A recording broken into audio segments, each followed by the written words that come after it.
sun is out today. Beautiful 66 degrees. Just chilly enough to make you feel alive, but not cold. Thanks for tuning in. I'm glad you're here. I'm Jimmy. We're making it work. A little bit of a weather forecaster, a little bit of a fortune teller. Sometimes I bust out the crystal ball and predict things that are about to happen, just because I've been doing this quite a while, so I can see it coming. Like when I work on Volkswagens. You guys saw yesterday's video, right? We're gonna spend the day in the shop, having some fun, learning some things, and exciting new adventures are to come. So I'll put some clips in right here of how things might go today, or how they're actually gonna go today.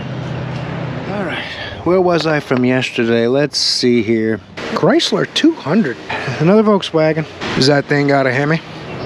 So now you have an idea what's going on, and I don't know yet, but I'm anxious to get in there and find out. I know that Joe's not going to be here today, Riley's not going to be here today, Bill hasn't been here the past 2 days, so we've been short-staffed all week. Things have been really unusual. That Volkswagen's driving me nuts, but it's not going to stop me from trying, keeping a smile on my face, and making it work. Stay tuned, let's get in there, let's do this. Before we get started on this here Volkswagen, got a little bit of a comeback, I think, but I'm just kidding, not a comeback. I already looked at it. Let me show you. The car I did the rear main seal on. Remember I mentioned it has a timing cover gasket leak, an oil pan gasket leak, but the rear main seal was just gushing oil out where the cover meets the block. So he saw a drip on the ground and he's concerned, and I don't blame him. But this oil pan lower is leaking, so, as well as the oil pan upper. So the next trick is going to be seeing if he wants to do the front crank seal and the oil pan gasket. But everything else is good. It almost looks like the drain plug's leaking, but it's coming from above that. You can see these bolts have oil on them too, and I cleaned all that off. So there's oil coming out of the pan. It almost looks like below the crank seal on the pan itself, but it's not a terrible leak like he had, but it is a leak. So we'll see if he wants to do any more. I think he was hoping it was warranted, but it's going to be the rest of the stuff I mentioned was not leaking as bad, but it was leaking. All right, we're probably working on the Volkswagen next. We'll see. All right, where was I from yesterday? Let's see here. Double check all my connectors, my auxiliary pump. I got my clipper doodle on there. Got my purge solenoid plug back in. I disconnected it, not sure if I needed to. I believe that's an oil pressure sender plugged in. As I put the manifold in, you got to clip these lines to the back of the manifold. Genius idea. The manifold goes into these slots, which this hose has a little bit of movement, a little forgiveness, but I'm thinking it's going to get pushed out of the way maybe, but it's hard to say. It looks like not a lot of room over that alternator. I don't know. I'll figure it out. It's just, you know, I think I made it pretty clear how I feel about these cars. Just solid lack of give a crap about what happens down the road when they break, and they break. There's not a lot of these. This goes on the manifold, this and this. This gets clipped into the manifold. This gets clipped on the manifold. This little push pin that broke gets clipped into the manifold somehow. This gets pushed into the manifold into a little holder. I think we're good to go. I've got some stuff discombobulated here, but I want to leave it a little floppy so I can snap it back in place before I tie up the rest of it. But right now the manifold is my concern. All these hoses get laid back over after the manifold's on. I just got them tugged out of my way. Yeah, I'm still procrastinating. Let's get to work. This is where everything's got a clip in here. These little tabs, they look like they hold a harness or something, but they push down into those slots. I guess those slots clip onto this part or something, but I got to push everything back in place. You won't be able to see it. The gaskets are in good shape, so we're not changing them. You can see how much they're extending from the manifold. They're still soft, pliable, so they'll be fine. So drop this in, get the lines hooked up, we'll be in business. And there is a lot going on. I'm tempted to just leave this stuff not clipped in, but I'm always concerned that it's going to come back to haunt me if I do that. So I put in the extra effort. I get it done right. I don't have to worry about it. Coming back going, you didn't clip something in. They went somewhere else. You left a bunch of stuff off. I don't want to be that guy. This is not designed to be repaired, regardless of what the engineers say over there at the VW plant. Purge valve kind of fights you. You gotta be real careful with this fuel pressure sensor. And there's a couple of plastic pins on the manifold. Very thoughtful of them. I have a hard time not being sarcastic with this stuff. See, I can't even get the manifold in place because I don't have the tabs pushed up. I'm gonna have to lift the car up and push that heater hose tube up onto the tabs because it won't let me seat it flush. That was what I was feeling trying to pull it out too. Volkswagen. It's a people's car. That's what Volkswagen stands for, you know that? Little trivia today, no charge. These cars are built to be scrapped once they need repairs. PCV line. They're worse than BMWs. Yeah, it's made by the same clowns. The BMW, Audi, Volkswagen, Porsche crowd. They've been paying the world back since World War II. Alright, they're pushed in, the hose is on. I got this other stupid thing that's got to go on here. Ooh, ooh, ooh. Enough complaining, let's get this done. Move on to the next fiasco car. Can't seem to push the manifold back in place. Everything's clipped in the back. There's nothing hindering it. I'm thinking those little plastic dowels have to be pressed in and I just can't get the right leverage on it. So we're gonna ease it into place with these bolts. Listen for cracking and crunching very carefully and see what happens. Thank you. Haha, I have a magnet with me already. That didn't hurt. Who was it that said that? Bobcat Goldthwait? I feel compelled to do these mostly by hand.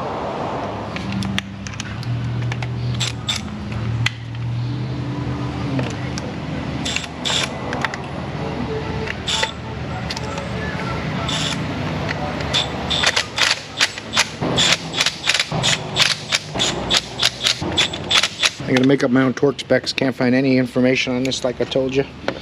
So I'm gonna go with like 18 foot-pounds. See what it feels like. That's a little too much. Don't want to stretch the bolt. I do want to make sure they're tightened evenly. That's my biggest concern. That's 15 foot-pounds. That's probably about right. After some time, you can feel when a bolt seems to be stretching or threads are pulling, and that's no bueno. We don't want that. 10 foot-pounds is what I'm calling it. I'll put that in my literature when you look on Identifix. Connected. I gotta get my fuel line on there next, I think. That is gonna go under this connector I shouldn't have put on first. It's a low pressure fuel line, just the same. That's why it clamps and snaps into the manifold. Now that it's sat overnight, it stays in place. It should snap back in place, allegedly. There's a little groove. There's like a notch on the radiator and a notch on the hose coupler. They have to be oriented correctly, but not a big deal. It's not going on, that's probably why. Snaps into the manifold again. I keep using the word snap, but what are you gonna do? There's paint lines on there too to help line it up if you're not sure. I think this tool will be the best one for holding this clamp. These little low profile clamps are the worst. You see there's like a different style clamp here. This latches open, this doesn't. Why one clamp's one place, I don't know if this was changed at some point, but one more hose to do here. AC hose is perfectly in front of it. That's just how we do. Every once in a while I'll relax the clamp, let it kind of straighten itself out. It seems to work up the hose easier if you let go and grab it again. I don't know why, but at least that's how it works for me. Well, how does it do for you, man? You just hold it and get it up. These clamps are barely bigger than the hose when you relax them. You're actually compressing it on your end, relaxing it as far as its grip on the hose. But they never seem to want to go. The rubber has a lot of friction, I guess. There's some stuff going on over here. Nothing I need to do. I hope that doesn't go to a spot I'm going to regret hooking everything up. It's got a clip that goes here and it goes to that. Oh, that's right. I want it to look straight in my mind, but that's not how it works. I remember that when I had to figure out how the clip works. It's got a different design clip. The clip rotates and then you can lift it off. Alright, now it's on. That's just a drain. Don't drop that in the throttle body. There's a little one-way valve that lets it drain but keeps varmints from going up inside there. You want them all up in there. This snap. That's where I was wondering where this was. We talked about that when I was taking it apart. It require a little extra love. I could get my big tool, but I don't think it'll work. Alright. Feed tube is this hose goes to that. This is not. There's a harness that goes in there too. As you put it in, I guess you're supposed to snap the harness in place at the base of this tube. Oh, goodness gracious. Everything snaps. Snap this in and snap that in and snap the other thing in.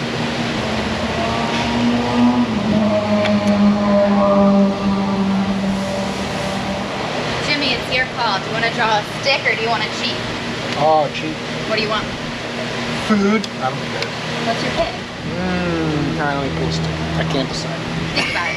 Think on it and let me know. You get like, what, an hour or two still? You're good. Alright. Okay. No pressure. We take turns deciding where we're going to go for lunch. I get to pick where we're going.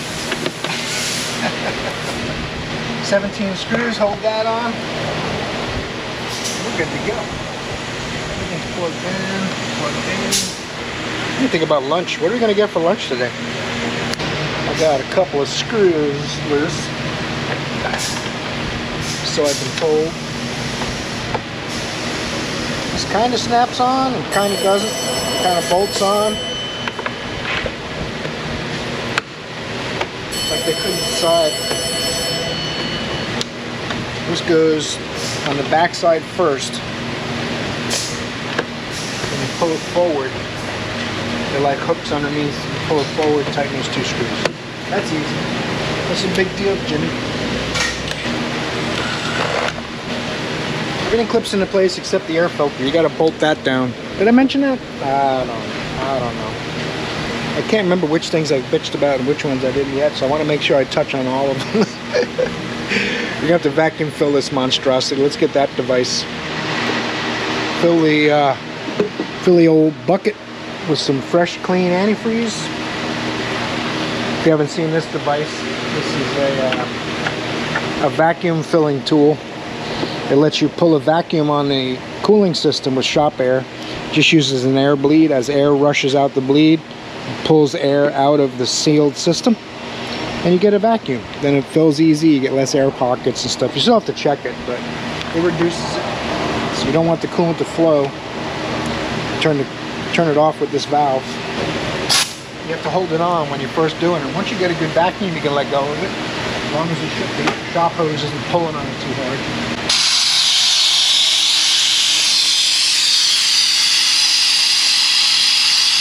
That needle is going to pull down into the green.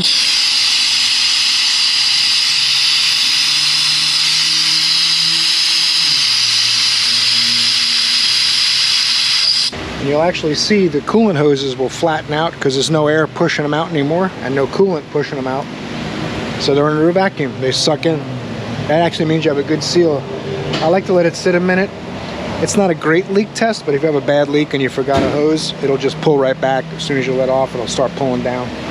So it's a good way to know you didn't make a faux pas. Now we can flow some coolant now.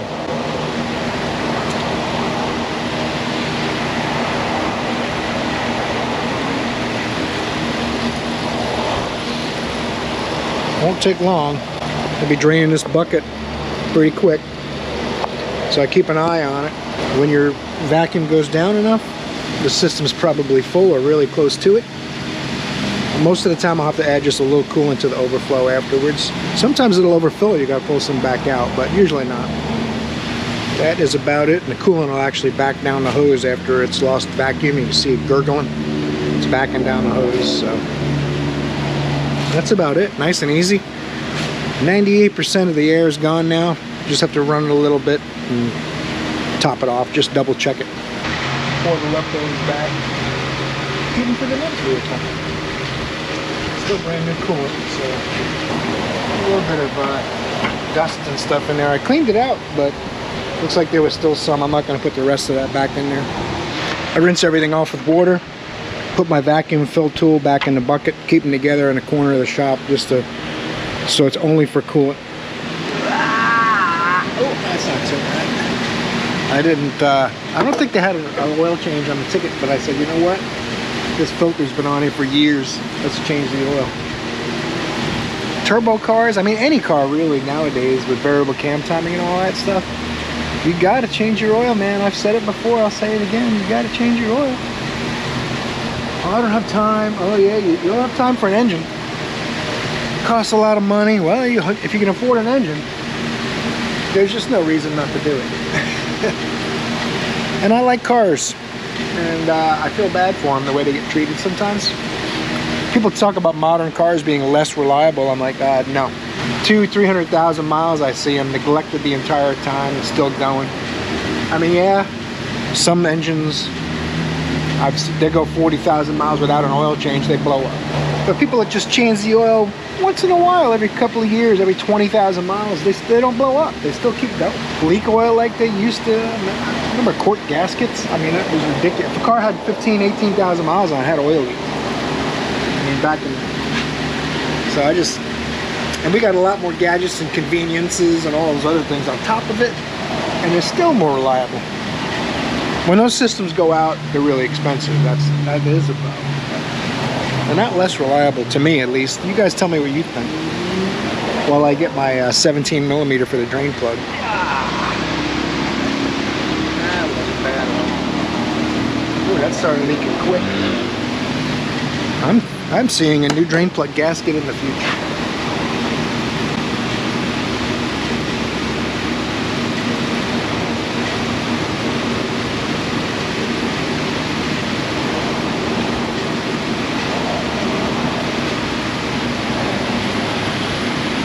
It's got a lot of threads. Oh, there you go. Finally. Almost gave up. Just an aluminum washer for a gasket. It's kind of crappy. Do I have to say? Do I have to say it? I don't think I have to say it at this point. Alright, threads, where you at? Let's do this. I get an impact gun, you'll go in. We're feeling like we're in a melancholy mood today, kind of chilling.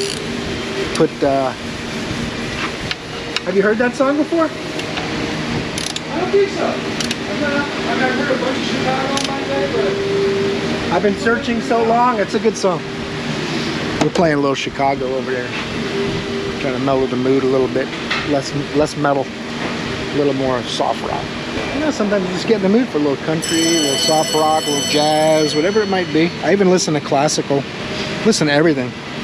I don't like to put myself in a box and narrow my window. There's too much out there, you know? Why limit yourself and say, I only like top 40, or I only like pop, you know? What do you think? What's your favorite band or your favorite music? And do you limit yourself as far as what you listen to?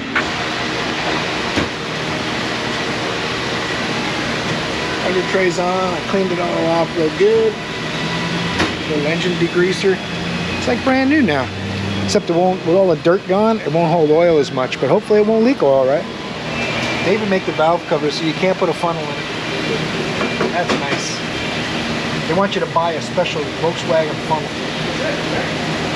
I'm just guessing, I'm not sure if that's true. It takes 4.2 quarts, so we'll go ahead and see what happens. Some golden, delicious dinosaur blood. Unlike what we took out of there, which was beat up, wore out old dinosaur blood. It was all coagulated and stuff. Oh, don't overfill it, it'll come out the top. Because these morons decided that they should make it challenging to put oil in the engine. So people just go, I'm not going to do it. That's still one of Jimmy's. That's not true. Look at this, I'll show you. I mean, who does that? Come on, Volkswagen, you can do better. Oh, skosh over the full line. All right, double, triple checking all my connectors. Everything's looking good. Let's fire this thing up. I did drain the fuel line a little bit, so I didn't touch the high pressure injectors, but I did mess with the feed. So, and then of course I changed the oil too. So we'll see what happens. That's just a lift, don't worry. Oh, it's almost out of gas too. Servicio de Aceite. Oh look, the oil change sticker says it was due at 113,000. It's got 128, so it's 15,000 miles over. I knew it looked like the filter and the oil were old. I am an expert on the subject, actually. Some people might say I'm not, but I feel like I am after I've been doing this for 42 years now. Man, it's a long time. I'm old. I am old. I'm gonna peel off this Walmart sticker and I'm gonna get in one of ours, just because ours are cooler and more accurate. All right, I'm gonna take this thing for a drive. There's not much gas in it, but we still got to take it for a drive. Hopefully it doesn't run out of gas. We'll see what happens. The black Corvette from yesterday, the dealer has to do that recall. We can't do it, so it's gonna get towed over there. I don't know if I mentioned the Lincoln Navigator with the running boards. He didn't have any money, so I put wire ties back on there, zip ties back on the running boards to hold them up. I don't know why I brought it in and have it checked if he might have it fixed. He already knew it was wrong with it, and he tied it up himself, right? I can't pretend to understand it. I can only row my own boat and take this for a drive. We'll see what's next. I think they need tires and alignment done on something. So I might be doing some of that stuff that the younger boys would normally do, but they're off. So the old guy can handle it, no worries. I mean, in my mind, this is how a 2017, 2018 car should look. Chrysler 200. Look at that thing. Nice and shiny, nice and clean. Let's look at the interior. Oh, look at that, huh? It's cleaner than the inside of my truck. I need to vacuum my truck. Did I mention that? Yep, look at that thing. That's gonna be like a 9. That thing's nice. Got a handy dandy pen. A little bit of dusting, I'd give this thing a 10. It's perfect. It's only got 27,368 miles. It's in really good shape. They don't drive it a lot, apparently. About 5,000 miles a year. We're gonna do 4 tires and a ligament. That's how it's spelt. That's how I say it. My son says I pronounce human wrong. I don't know if I mentioned this before, but he doesn't like that I don't say human. I just say human. He says, you got to pronounce the H, Dad. I'm like, what about if you pass me the knife? Because I got to cut this steak. Let's get these tires off of here. Not only does the customer keep their car clean, they left the wheel lock in the console for me.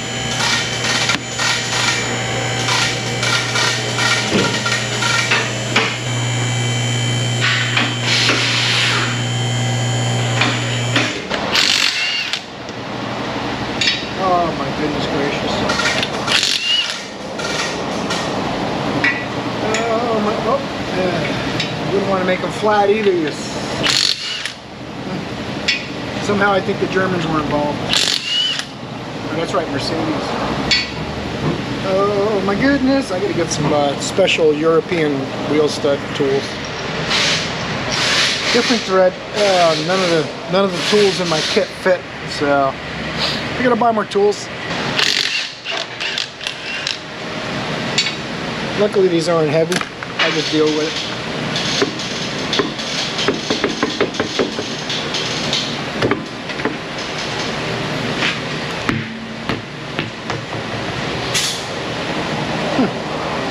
Interesting.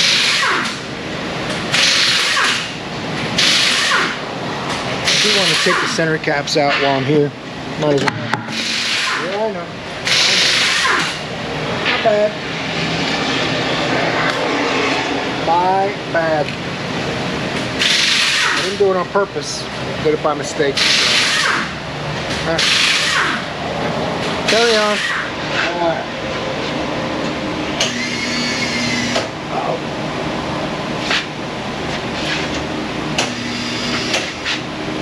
Try not to scratch the rim. Since the nylon spacer is gone off of it, but the tire skips off of it that way.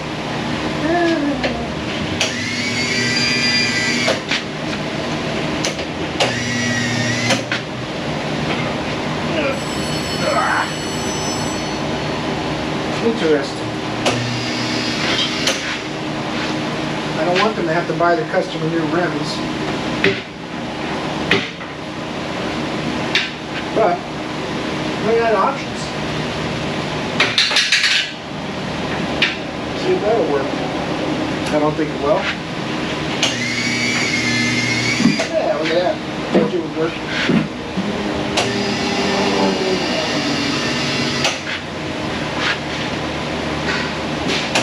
I don't want to hurt the TPMS sensor, right?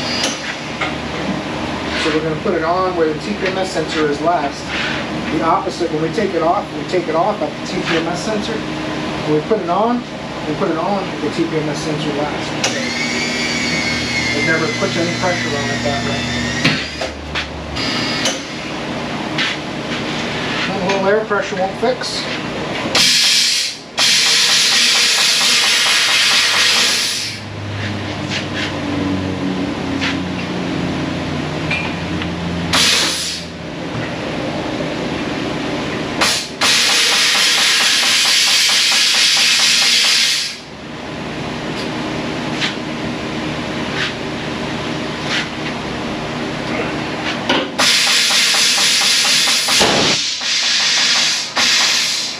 Air bullet me instead of up at the tire. So apparently the tire machine's broken. That's cool. I just make it even more exciting.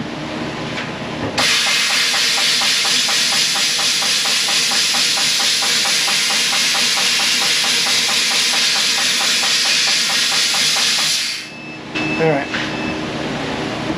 So all the nylon's worn off the tool that protects the wheel.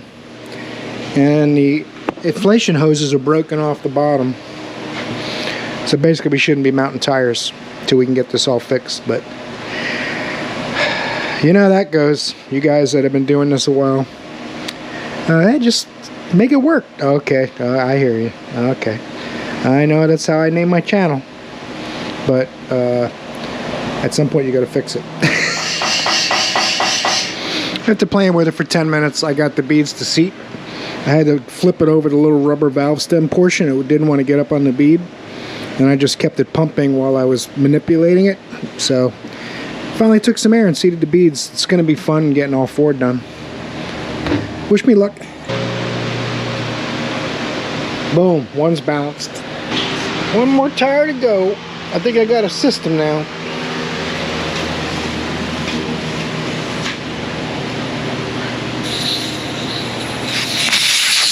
Some people go over to the bead breaker and break the bead with it full of air. I don't like to do that.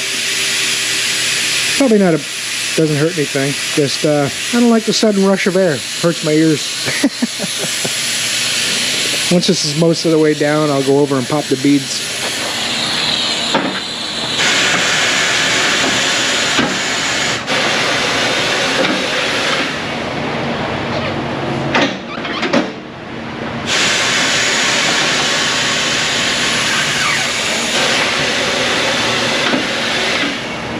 I always try to pay attention to where that TPMS sensor is too.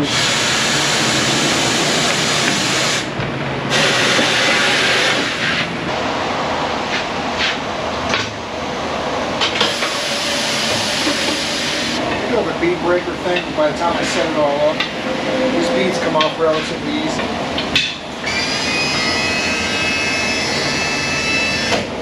I think I mentioned earlier, remove the tire where the sensor is. Install the tire on the opposite side so you don't put any leverage on it. Just don't want to put a lot of leverage on it.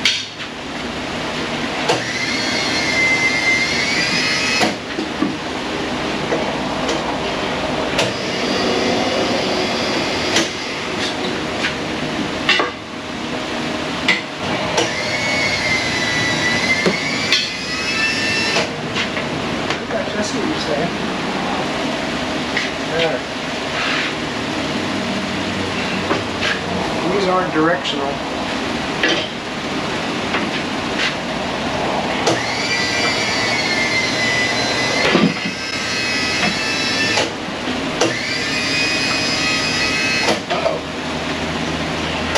like I planned it.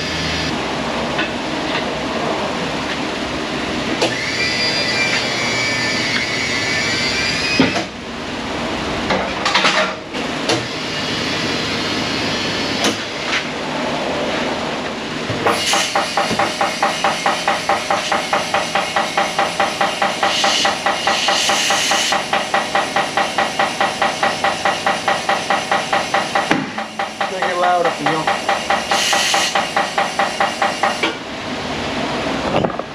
This one bead might even work its way out on its own. I'm gonna wait or add more air. Or we'll add some more air. Cover your ears.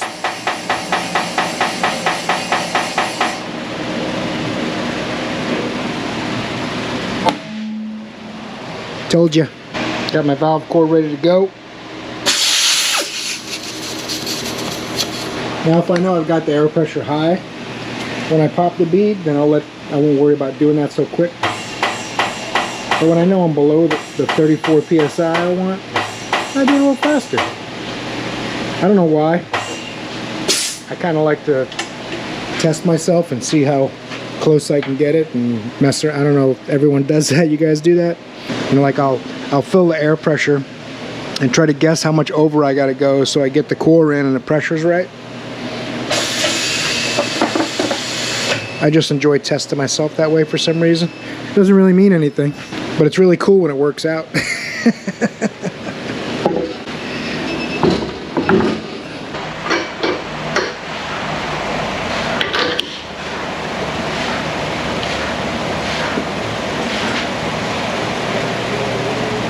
tires have all been really good.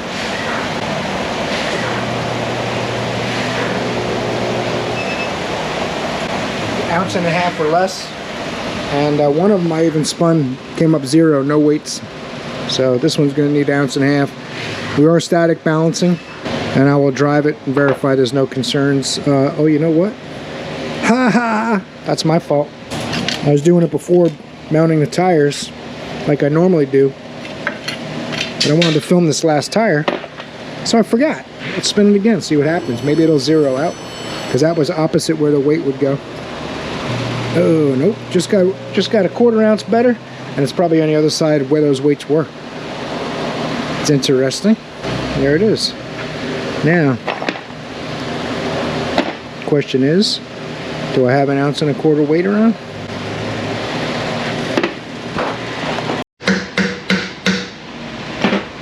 This lid doesn't really do much, man. It just makes the lid supplier feel better about it. So like I gave you a lid. Zeros.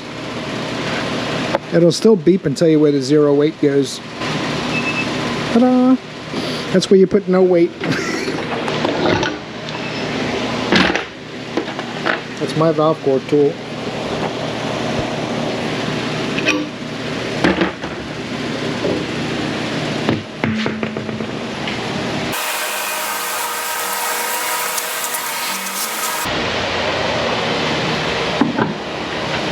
Luckily, these aren't heavy. You know, the wheel lock goes opposite the valve stem, right? Just checking, make sure you knew.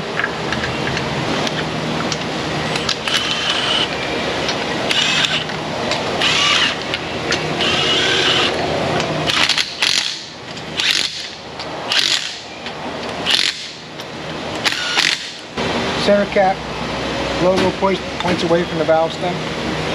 Right at the lock. Now when I go to torque them, I know where the lock is without even looking into the holes of the wheel. I want to do a little experiment, not to cause a stir. Someone said I'm wasting my time using a torque wrench in the flat rate world, which is probably true. Said torque sticks are fine, and they probably are, but let's do an experiment and see. I've never tried it. I've seen videos about it and showed how they get you within about 10 or 15%, but I'm gonna try for myself. This is, let's see how many foot-pounds. 80 foot-pounds. And it's Blue Point. So we're going to tighten them all to 80.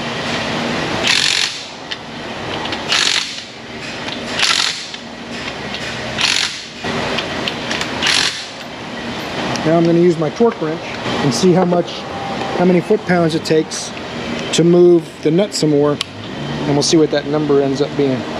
I'm going to set it down to 80, of course.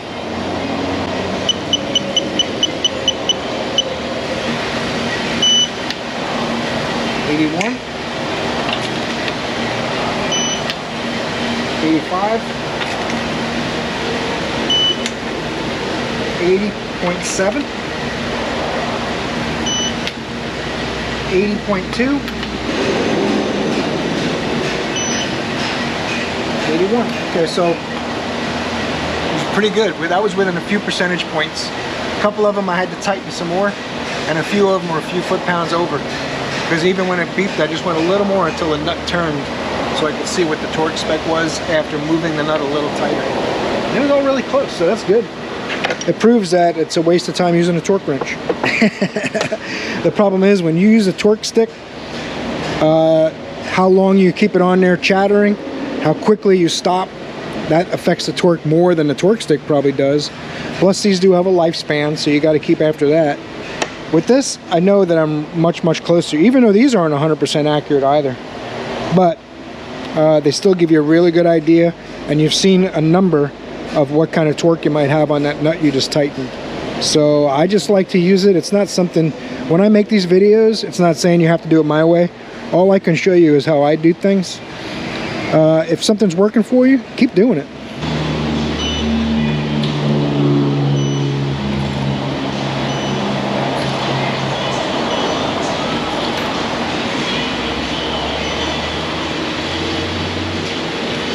Keep in mind these wheels, I tightened it with my impact gun, no torque stick, no torque wrench, nothing.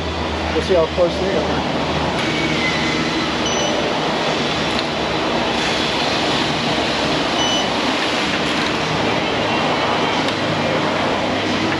$60 foot-pounds roughly on that.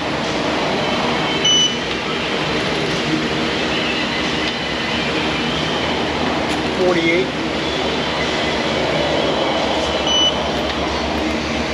I didn't try to tighten them to torque spec, I just snugged them up. But just curious to see where that snugged up setting was.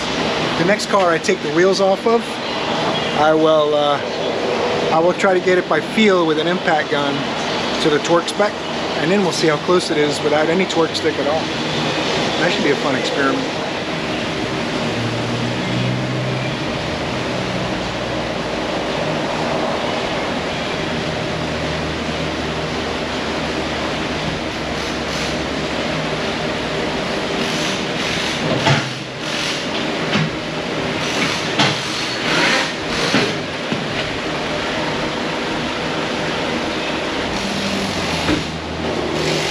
It's a wheel alignment too. You got it.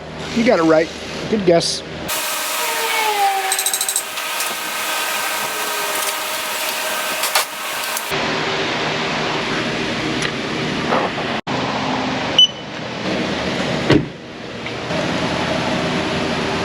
I'm gonna even put the color in. Red. I think it was 27,865. All right. Let's go ahead and we're going to do a in-the-car compensation and an in-the-car caster sweep. Target was blocked during roll. Please roll again. You got it, baby. Of course, I got to go out now and tell it I want to do it again. All right, one more try. We are going to earn our hour on this one.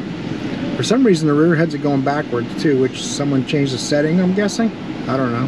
Blocked during roll. All right, something's wrong with the way the rear heads are going backwards. Let me see if I can figure that out. All right, we'll see if the third time works. I am really earning my hour on this one. Here. All right. Until she goes by.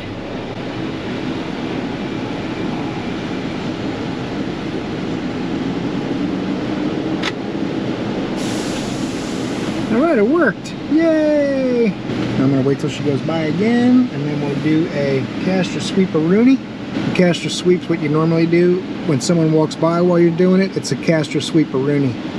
Just so you didn't know how to tell the difference. Just saying, someone's gonna walk by again. All right, I beat him. I win. Look at that thing. A little bit of toe. Oh, look at the rear. I didn't even look at the rear. Uh-oh. We got some work to do in the back. Let's see what's adjustable. All right, let's see what's involved in adjusting this toe. I think it's a cam kit there. Up there it is. So there is a bolt for it. Near the sway bar link, I guess. What is this? Picture's worth 1,000 words, and I got a lot of words I need. We're gonna lift this up and see where it actually is. After, we go to bar graphs, and next axle shows the rear. Ah, I see what that thing was in the illustration. That's what they're showing me. I was like, is that like a lift arm or something? That's tight, man. That's what I'm saying. That's basically what I'm trying to emulate how tight it is. That's feels also like it might be a 20 and not a 21. But that's all right. 21 fits the other side, so I want the bolt to trail outward.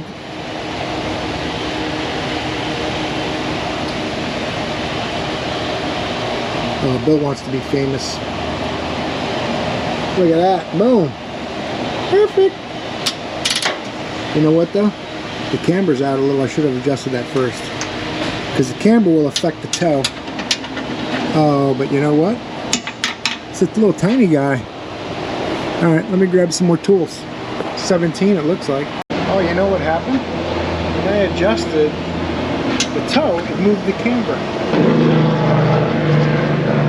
That's crazy. So that's the thing with these multi-link suspensions, is almost every adjustment affects other adjustments. I'm gonna just leave them both where I can adjust them at the same time. You like that. Now I gotta add toe in. It's getting crazy up there, look. See how crazy that's all getting? Don't worry, we'll get it. Just keep on adjusting and tweaking and moving stuff around till we get it sorted out. Now every time I move this one, it moves the other adjustment. That's a big swing and the camber didn't move. Listen here, man. Alright. I can definitely see the Euro influence on this vehicle. Okay, so now the toe changed it a lot. So now I got to do the camber back where it was, because I have too much camber. Now the toe is changing back, so I'm going to change the toe again. The camber wants to be more positive. Now the toe wants to be more positive. The other positive. Now the camber wants to be more positive. Oh my goodness gracious, what is going on? Now the camber's too positive. I'm not joking either. I'm totally going back and forth with every adjustment, and it's affecting the other adjustments. And I've been doing alignments a long time. I'm adjusting the camber and it's not changing much. It's changing the toe more. They've been going about this the wrong way. Maybe the one they showed as the toe adjustment in the illustration affects the camber more. It looks like that's the case. I'm going to turn this the other way so that the bolt goes up, but watch, it'll mess with the toe a lot. It's not moving any adjustment other than the toe. And then when I move the toe, everything moves. Cool. I'm just going to keep playing with this. I'm getting a little frustrated, honestly. So we'll see if I can get it done. We'll come back. I'll tell you what I had to do other than dancing and rowing. Alright, just a heads up on these. If you're doing alignment on this, watching my videos, you're a mechanic and sympathize with all the European stuff that I've had to work on the past few days. The instructions are wrong, so, and I kept insisting on trying to do it the way they said. I'll show you something. Remember in the picture they showed this arm and showed that adjustment for toe was over what I thought was some kind of a bar in the way. It's actually the aluminum stamped aluminum suspension arm. If you look at the links, how they're connected here, this is the one that does the toe. This one they said does the toe, does more camber than toe. They both affect both, but this is 80% toe. This only affect the toe a little bit. Once I stop trying to do what they want, work good. Keep in mind too though, this washer, whether it's above or below, doesn't really matter much. It's the same adjustment wise, so I basically didn't move this one much. This is what I moved more. And I did the left rear too. Once I realized this was the toe, it's a little easier. And if I wasn't so stubborn, I'd have figured it out a lot quicker. But sometimes you have to overcome your stubbornness going, the instructions can't be wrong. And they wonder why guys disregard instructions. Because they know some other guy that doesn't like instructions wrote them. Let's stop playing around, set this front toe, and let this thing go. It might even be good now that I've done the back. Let's go. Yep, nice. I've got the steering wheel locked. Now, let's have a little cooperation. What do you say? Huh? We can get this car done. There you go. I'm gonna have to adjust the other side. That's gonna bother me. Lock that down. 15/16 on this one. Got big nuts. What are you gonna do? Yeah. Let's do a little bump on the right side, even though it's green. I know. What are you doing? It's green. Leave it alone. I know. I bought tires and everything. I wanna align it the way I would align mine. And I did that before making YouTube videos, trust me. I want to bring the toe out just a skosh. Right, I can live with that dead even. Oh, almost dead even. That's all right. Now as I tightened it, it tightened the lock nut for me a little too, but we'll just make sure. This tool is super handy. You don't need wrenches that way. You have to get the exact size wrenches. Probably a 15, but who wants to take the risk? This alignment's already eating my lunch like I just did, and I want to get it done. Now I can print it, and I can claim victory, and hopefully this paper in the printer. The last 2 times I went to print an alignment that since I hadn't done one in a couple of weeks, and there wasn't paper. Well, let's see. Something's happening.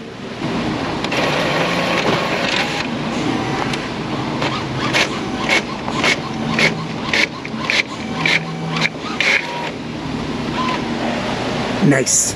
All right, before I reset the machine, you guys are watching my videos a while, you know, I like to unlock the steering wheel. Make sure it's still straight. Make sure my measurements still look even from left to right or very close. We're good. All right, just gotta take this thing for a drive. Make sure it's smooth and the wheel's straight, and then see what's next. Another Volkswagen. So this one here in particular, the customer says the key, the lock cylinder deal doesn't work right. You got to turn the key partially on so the immobilizer will let you use a screwdriver to start it. He's not interested in fixing that though. No, I don't have high expectations. Let's just put it that way. I don't know what's been going on in here, but none of it's been good. I know that much. I'm going to so apparently, you put the key in, you turn it halfway, then you use your screwdriver.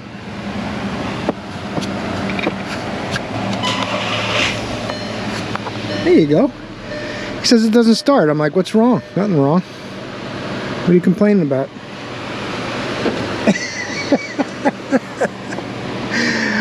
Oh my goodness, where do they come from? I'm sorry. I mean, that's... No, I don't...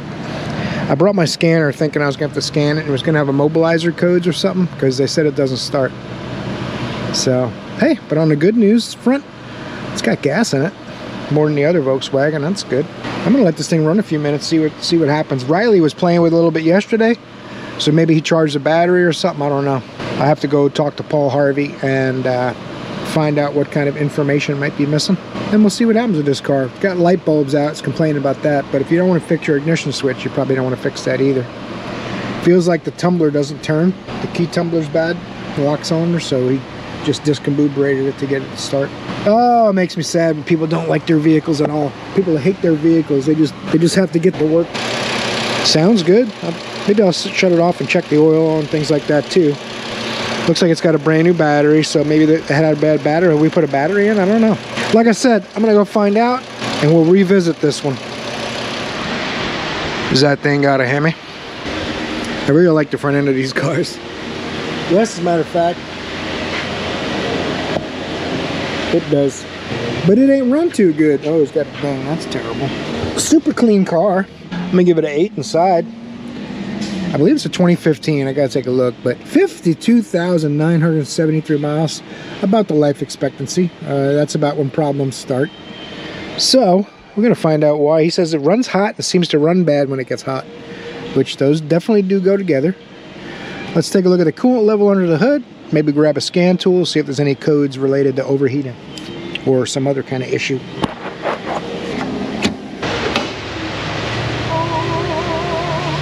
That looks expensive.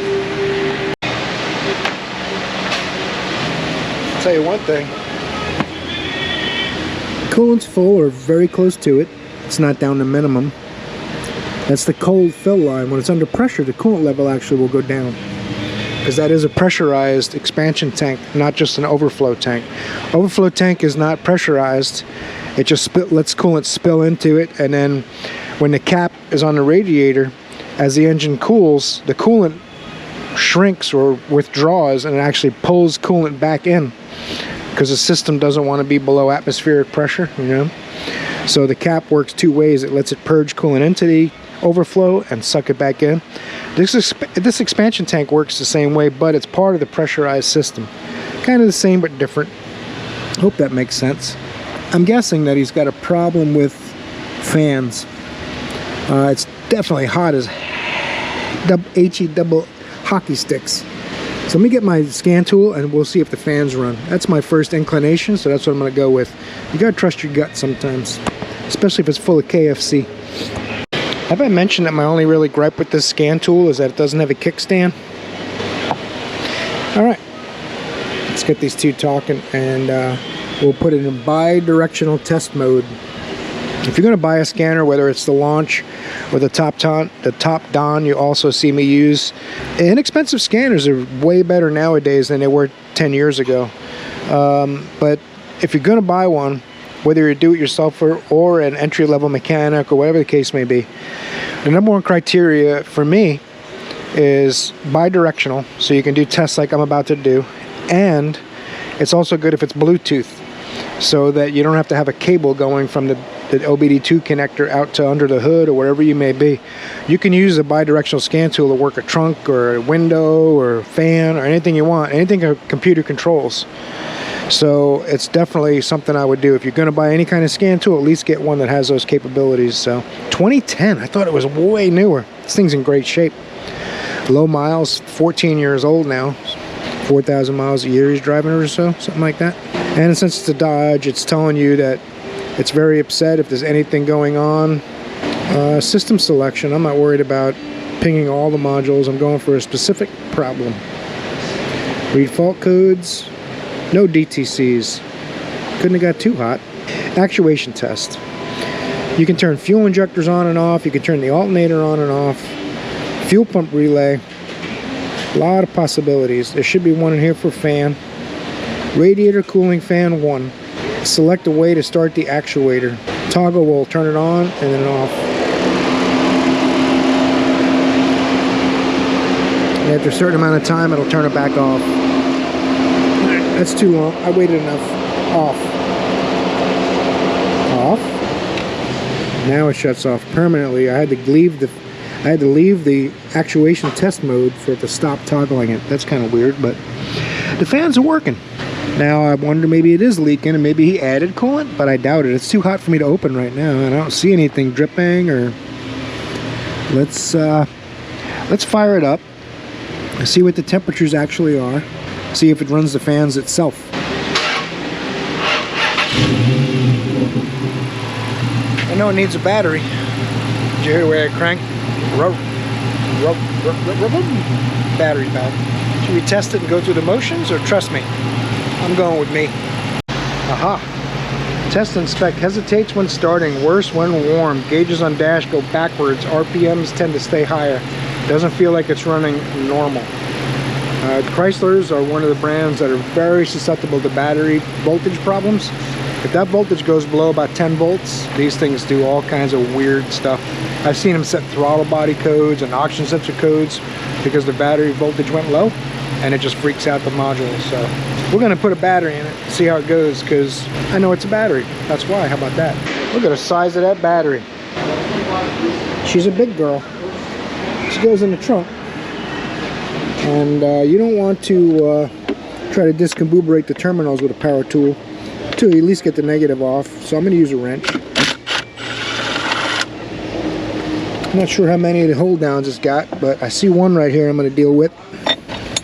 They give you a nice little work shelf while you're working. That's super handy. I'm not using a memory saver because the battery voltage is already dropped below. If I put a battery test on this, you'd have seen the voltage dropping down to like 9 volts or so. I've done enough of these now I can just hear that slow crank roar.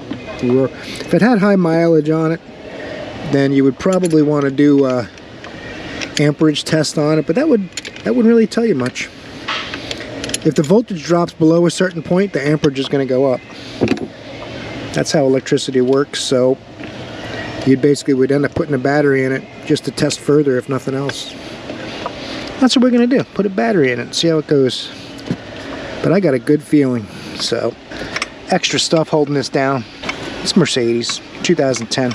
Mercedes was definitely involved. Don't deny it.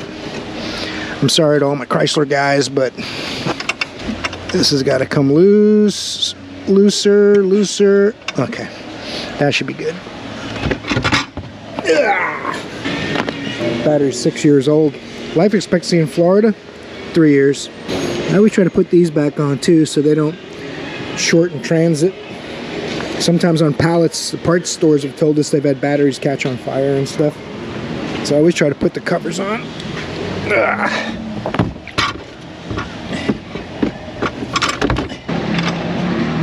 this battery is huge. Now, I get this negative on here and get these tightened up. I'm gonna go see if I was right. Shotgun Auto Services. Now, if I touch the positive to ground right now, nothing will happen because the ground's not connected, right? So the battery is isolated from the car still at this point, even though the positive's connected. Some guys will sand the new terminals. I don't do that. I haven't had a problem. I know it makes them look prettier, but terminals are clean. There's no corrosion, no oxidation on them. But if you like to do that with a new battery, you go ahead. I won't criticize you for it. Put my protective cover on there. Let's go fire this thing up before we close it up, see how it goes.